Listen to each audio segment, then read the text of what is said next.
Kia ora Aotearoa, welcome to Import X. Hey, I'm Mark and he's Toot, and we've got a huge show for you tonight. On the Pit Stop Retro Conversion, we have a look at the inner sanctum of the Rotary engine, plus we assemble the RX-7 gearbox. Mark has a look at one of Auckland's newly opened tuner shop, and he checks out international and Kiwi drifting legend Rhys Millen with some footage from the scene in the US thanks to Option DVD. Cheers, High Octane. We also have a look at the much requested part 2 of Skidfest thanks to Avanti, and we check out Ben Lummis' prize Devo. I finally get my hands on the eagerly awaited tuner game Juiced thanks to Central Park Interactive.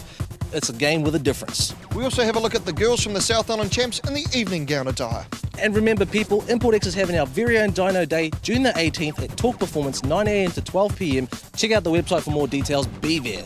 Doesn't matter what you're rolling, as long as you're rolling. Right here on Import X. BK, let's go. I'm starving. It's cold. Chilly. Last week on the Pit Stop Retro Conversion, we saw Warren from Kiwi RE perform the Bridgeport operation on Rosie's rotary engine side plates. Now we catch up with the RE team rebuilding the engine fresh. First, the seals on our new Renesis high compression rotors are placed on. A tricky operation with no room for error. Then with the new bearings on the side plate, next comes the eccentric shaft, the rotor and its housing. They then fit the brand new apex seals to the rotor. The corner seals are next, which are just as tricky to place. Then on next is the centre plate with its lovely new Bridgeports, a dab of oil, and then the second rotor is placed on the eccentric shaft. Then housing number 2. Apex seals and corner seals are also placed on the second rotor. We don't want to forget those. Then some more oil, finally the end plate. 16 bolts are placed through the heart of our rotor, and hey presto, it starts to take some form. The bolts are torqued to the correct setting, then a quick look down the exhaust port to check that all is in order and functioning correctly. Next on, the front counterweight, the oil pump, its chain, the dizzy drive, and new front housing bearing. A gasket, then the housing cover, not forgetting our ultra cool new pulley for the front belt drive. Spin it all over, then on goes the flywheel, the clutch plate and the pressure plate. We recheck the motor again just to make sure Rosie will run sweet. These guys at Kiwi RE certainly know what they are doing. Our new power plant looks awesome. Good on you, Warren. We now shift up to the gearbox factory where we find Brad displaying all the inside bits of our RX-7 gearbox. First, the main shaft. This is where most of the gears sit. First gear, second gear, and the 1-2 hub. Third gear, the input shaft with fourth, and the 3-4 hub. The fifth gear and reverse gear, and the appropriate hub. Next, the cluster with corresponding gears for first, second, third, and fourth. This is the mesh for fifth. These are the selector forks and rails, the reverse idler, and lots of ancillary nuts and bolts that really confuse me. Each gear has a synchro ring that acts as a brake that enables the hub to engage into each gear. Synchros tend to wear here and here, making these parts superfluous. Placing the gears on the shaft is a rather complex process that goes along these lines. First the bearing, then the gear, the synchro, then line up the hub and click it into place. Then it's off to press the gear onto the shaft. This process continues for all gears on the main shaft. Always remember to lubricate appropriately. Then into the gear casing, which is certainly not for the faint-hearted, as the order of selector forks and the placement of input shaft and bearings will pose a challenge for all except the experts like Brad. And next is the cluster and the new housing bearings for all the shafts. Then to the intermediate gears being reverse idle, and selector fork and intermediate housing for the fifth gear and its cluster gear. A series of new bearings and nuts, then the gear selector, front housing, and give or take the 300 bits I had left on my workbench, hey presto! Thank God for the people at the Gearbox factory for sorting out Rosie's RX-7 gearbox. Brad is a legend and our hero. He phones Gadget to pick up the freshened RX-7 gearbox. Thanks again to Kiwi RE and the Gearbox factory. Next week on Pit Stop Retro Conversion, we dedicate nearly half the show to Rosie's final assembly and reveal. Our new paint, suspension, engine and gearbox, pretty much everything. And the wheels which have still been voted on. To vote, simply text ImportX space A for the Orphic, B for the Medusa, C for the SA15s, and D for Nitro, and send it to 4433. Text costs 20 cents, or vote online at importx.co.nz. Don't miss the big reveal on the Pit Stop Retro conversion. We're here at Advanced Automotive on Auckland's North Shore on Archers Road. This is one of the newest tuning shops in Auckland. What had happened is it's a culmination of a few businesses that have joined together. The main guy behind it is Lee Sutton, which is pretty well known from the Skylines Down Under Club. We've met him before. So we thought while we're here, let's have a look and see what sort of things that you could find at a place like Advanced Automotive. How's this for a launch for your shop? A home F1 supercar. Absolute piece of New Zealand artwork. Gorgeous. There's a niche in the market. There's a lot of companies that have closed down. My partner and I decided it was an opportunity to set up a business and do it properly. We're targeting the good quality cars, we're targeting the good quality customers. That's not to say that we won't look after other people, because we believe we should treat everyone the same. Give them a good job for a fair price. We like working on nice cars, a lot of good customers, a lot of support from friends and family and setting the business up. So, it's been really, really great. Now, what can we get done here? Can we just come in for a set of spark plugs, or what else could get done? Basically, you can come in here for anything. We'll do a basic tune right up to a full race engine rebuild, customise your car, all sorts of products out of Japan. We bring in Tane, we bring in Apex, Tomei. We can get basically anything off the Japanese market. If you see something in a catalogue, we can get it for you. This is what happens when you get a parts catalogue and you tick every single thing you can buy, you end up with one of these. $150,000, one of two in New Zealand. Beautiful. So Lee, tell us about the sort of cars that you specialise in. What do you do that's unique to you guys? Well, I guess if you look around the workshop, you can see we specialise in a lot of Nissan stuff, well, mostly Skylines, but we're working on WRXs, Mitsubishi Evos, engine conversions, custom work. We can pretty much do it all. We've got a specialist engine building shop here. So, which I have to say is one of the cleanest I've ever seen in my life.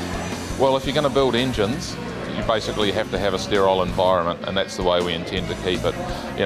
Even right down to the floor mats. When your car is in here on a hoist being worked on, there'll be one of these floor mats underneath it. Our intention is to have basically the best presented workshop of its kind in Auckland, if not New Zealand. Hi, I'm Rhys Millen, and you're watching ImportX. Name's Dale. Got a 99 Honda Civic. It's just fitted extreme Bodykit from Anyone Kits up in Auckland. Put on 18-inch elbow boosters from the States. Got skunk to adjustable suspension for the lowering. Changed the grille at the front of the kit. Just going for the billet look that they do on the utes in the States. I had a CRX and I got Best Interior up in 2001 Nationals. And that really started off, and since then everyone's just gone with the full retrim. I've always kept with Hondas because you can do a lot to them. It's just like never-ending parts for them, and they look good when you do them up. They go low, which I like especially. And it's up for sale probably. Got a new project already started, so spend more money on that. I liked it white, but I just wanted something to break it, and I'm not really into graphics or airbrushing, so I just thought I'd go for two-tone, different colour up top. Didn't know how it turned out, but yeah, it's turned out well. ImportX has an exclusive interview with drifting hero and Kiwi Rhys Millen. Rhys, how you going? Great, thanks. Good to be home. Well, what are you doing down home? I'm just visiting family. My mum still lives down here. My father has a farm over in Hahe, so I've been hanging out over there for 4 days. Got a opportunity to go on Sunday down to Manukau to check out the D1 Drift Series. It's pretty good, pretty fun. Did you get to go out on the track at all? I did. I actually went for a ride with, I don't want to mess this one up, Fanger Dan. Fanger Dan? Yeah, it took me for a couple of laps. Pretty consistent, pretty quick. How do you think we go here in New Zealand compared to what you do up in the States? I had this conversation with him personally. I think on a qualifying lap, single solo lap, he's got the talent, he's got the speed. Maybe if it was paired up in a battle, the grip that we produce out of the cars and what I've recognized running against the D1 Japanese guys may fall behind a little. But other than that, a couple of changes to setup, and I think the pace is there. Now, explain the whole grip thing. Well, obviously in drifting, you're trying to generate as much forward speed as possible, especially through the corners. The New Zealand setup seems to be a really narrow tyre, 215 to 235. On most cases, that's the minimum that we would run on the front. A lot of the competitive cars in the US run anything from 265, 275s to, in some cases, we run 295s. So what else are you seeing up there that's kind of cool? It's all about drifting. The Nissans are becoming really popular. You know, it's a car that probably you could buy up there for $2,500 used. Now they're probably $8,000 for the same car because there's a demand for drifting. Everyone's going away from front-wheel drive Integras and Hondas to rear-wheel drive Nissans and Mazdas. So it's a big swing, and I think the drivers in the competitions get a lot of respect from the fans and the spectators because it's not something that everyone can do. Drifting's probably leading the scene right now. Now, you drive a Pontiac GTO, which we know down here as a Monaro. What's it like? You know, it's been different. It's been a learning curve for myself. So this was a bit of a leap into an unknown for me, into the V8s. But what we've found rapidly that the V8 produces a lot of torque and it makes it very drivable. I still run a similar rally style of driving in my drift style, left foot braking, and you have a lot of torque from the engine, so you don't have to clutch dip or use the handbrake a lot. You can just drive the car through the corner. Rhys, now we're standing here, this is an 02 S15. It's been drifterized. Now, compare it to, say, up in the States, what would you do if you just give us a bit of a walk around? Initially, you'd probably have quite a large wing on the rear, and fitting to that, you'd have a larger rear tyre for the grip. Now, these guys are running a 245. In a car in the States, you'd run a wider tyre?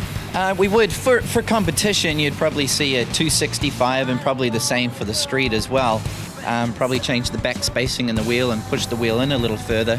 So the track width on the outside would look visually the same. You just got more rubber on the ground. So when you're producing the power that this motor produces, you can put it all to the ground. What about sort of suspension setups?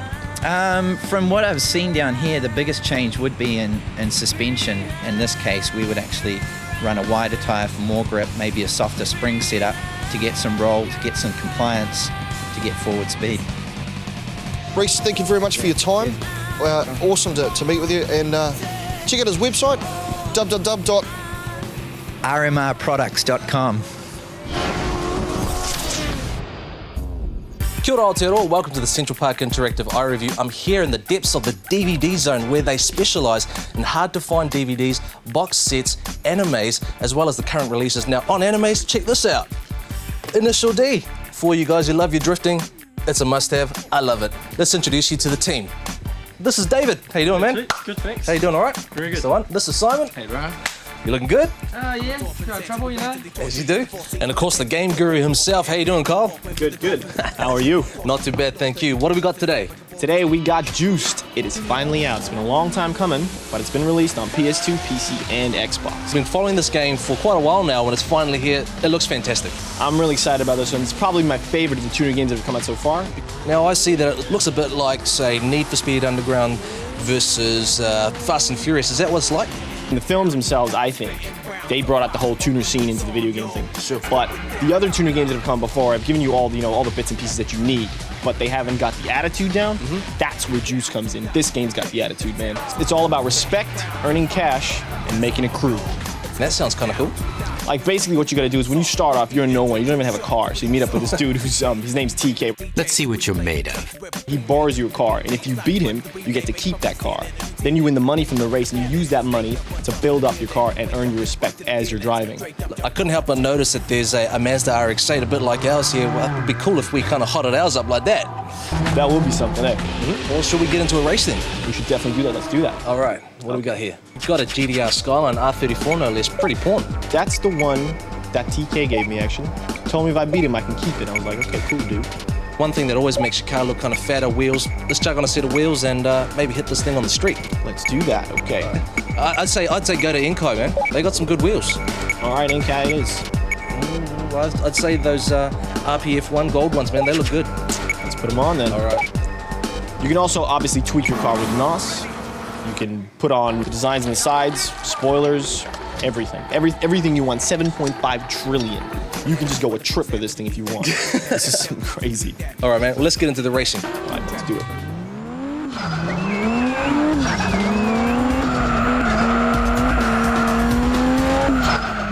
You thirsty, man? Yeah, why not? What other manufacturers are behind this game? Nissan, Toyota, all the top Japanese cars. I see you got a few muscle cars in there from America. We do too. The release date for Juiced is the 24th of June. If you guys want to grab a copy, come down to CPI. We'll set you up. You get $10 off your pre-order. Coming out on PS2, Xbox, and PC. Coming up after the break, we talk to Ben Lummis, the Skids. And the evening wear selection. This week's Be My Ride is with New Zealand Idol celebrity Ben Lummis. Hi, Brian. How you doing, my man? Good. So, what are you up to these days? Well, I'm here, and also just been working on a second album and writing music. Let's get to the chase, man. Are you into cars? I always was before Idol, but I never had enough money to get a nice car. You know, I was always with the one Idol is that with my money I wanted to get a nice car. And Fantastic. Well, folks, look at what Benny has here. Check this out. Now you've got a spanking Evo, man. Tell us about this. I heard that Evos were the cars they have, so I thought, and I'd always seen one before Idol, and I thought I'd love to drive one a day, so I thought I'd go out and see if I could get one. So now that you got one, are you absolutely happy with it? Yeah. I think you get used to the speed of turbos, and then you start feeling like it's too slow, and you want to just kind of adjust it, or add things to it. What sort of mods have you done? It's pretty standard at the moment, but I just added an Xbox and some dials and stuff like that. Boosted the turbo a little bit. I have it around 12 psi at the moment. Not that you're a heavy throttle guy. No. I stick to the laws of the land, and I drive properly. Good on you, man. That's some good advice. Does your life partner enjoy riding in the car with you? Well, I think she likes it more than I do, and we actually just brought her a car, which is not turbo, and she wants my one. Have you let her drive it? No. We're back to Manukau for part 2 of Skidfest 05. Here's our guy Dale. He's usually rolling in the tangs, but he's going bag ute style today. Yeah, it's bouncing. You think he's hitting the switches as he's skidding? Rumour has it that he caught fire on the way home.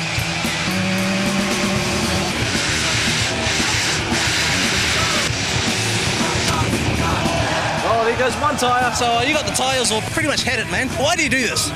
Oh, it's just a habit, brother.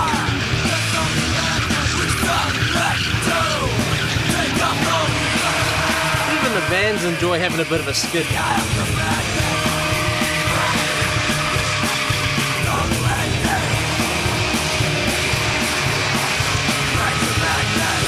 Oh, there goes the tyre. What are you going to be driving today? RX-2 to 3. I'm about to go skidding and you're watching Import-X. He looks like he's out for a Sunday drive and sort of trying to chat her up, really.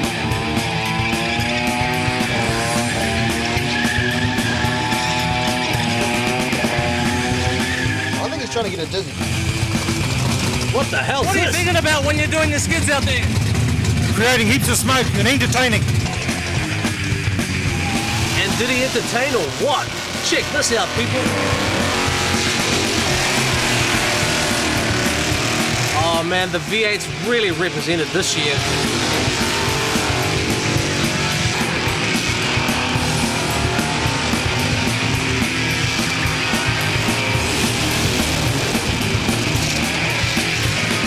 True story, this guy's name is Beer, as in the drink.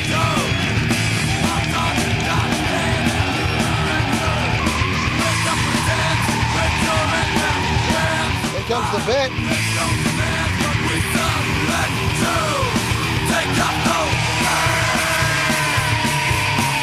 He's using the whole pad.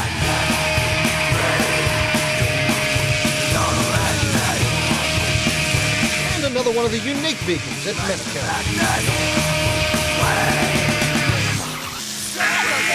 Those camo colours are really popular these days.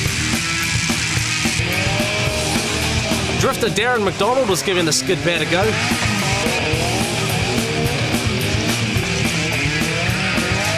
And this passenger sure looked like she was enjoying the ride.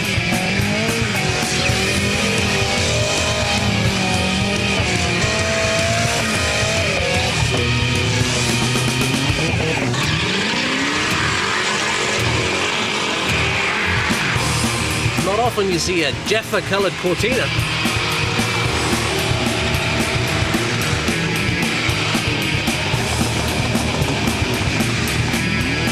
Even the flash new Holdens were giving the skids a go. Proud father and son combo. V8s, rotors or fours? Rotors. Class, man. Prize giving time. Best NA piston win of the Skidfest 05, Dale, you the man. Yeah, not too bad. Usually got the old tangs out here representing the Rotary clan, but I sold my hatch and bought a full crew with airbags and just wanted to hit the switches while I was skidding. Couldn't do that in the tangs.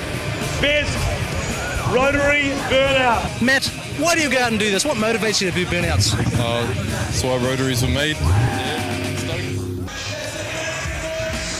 Why do you go out and do this thing? Oh, just love doing skids and love putting on a show. That's what it's all about, bro. We've had a fantastic day at Skidfest 05 and we're standing in the middle of the burnout pad itself. It once was a pale grey, look at it now. It's all black. All this tyre shredding action. Anyway, that's it. Check us out next week at Import X. And now it's the evening wear. Chop black. The mechanic. Do what you do. Yeah. Rock your body. For all the real niggas. Try. Yeah. Thanks for watching. Join us next time when we bring you the Drift Court boys in the round 3 of the D1NZ. The pit stop retro conversion. Rosie's almost done. It's the big reveal and it doesn't matter what you roll in as long as you're rolling. Join us next time for more hardcore Kiwi car porn right here on Import X. See you.